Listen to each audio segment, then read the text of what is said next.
Hi both. How are you? Cheers, Josh. Hey, Josh.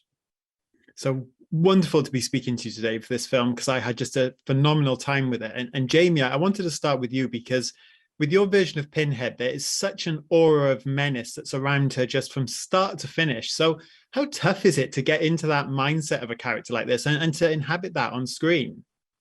I mean, it was quite tough.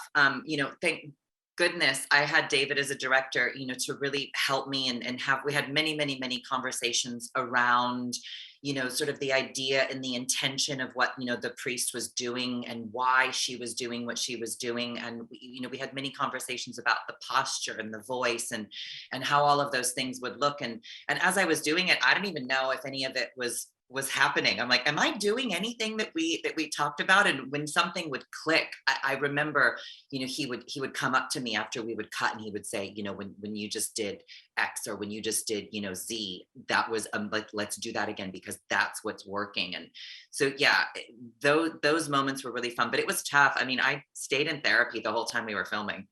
Like the time difference was tough, but I was in therapy.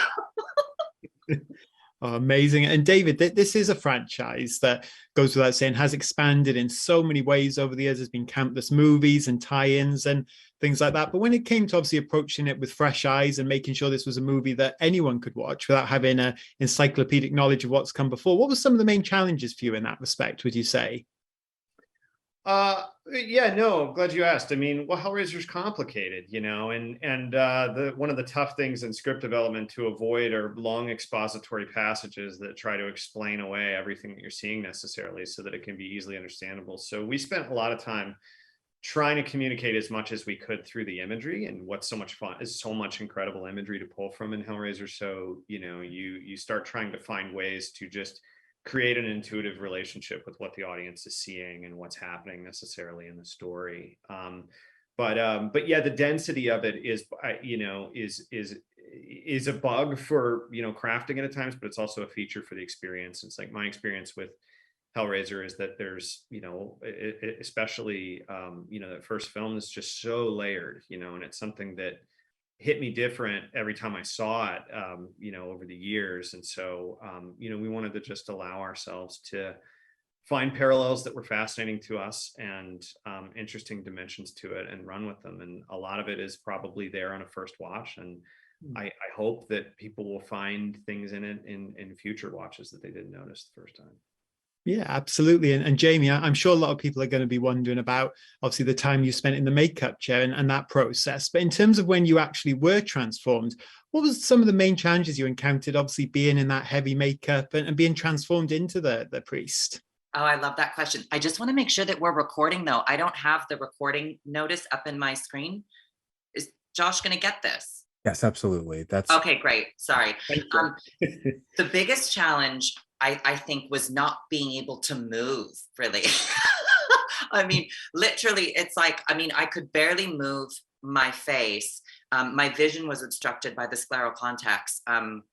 We figured out a really good routine with the contacts where it was like, if they were going to be setting up a new shot, if we had more than, something more than like 30 or 40 minutes, I could pop out the contacts, but you couldn't pop them out and put them back in more than 3 times in a day. So we had to choose moments when I could take the contacts out.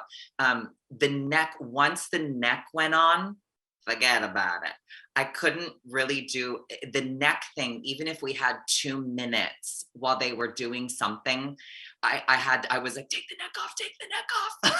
I had to just get the neck off. But yeah, it was very challenging.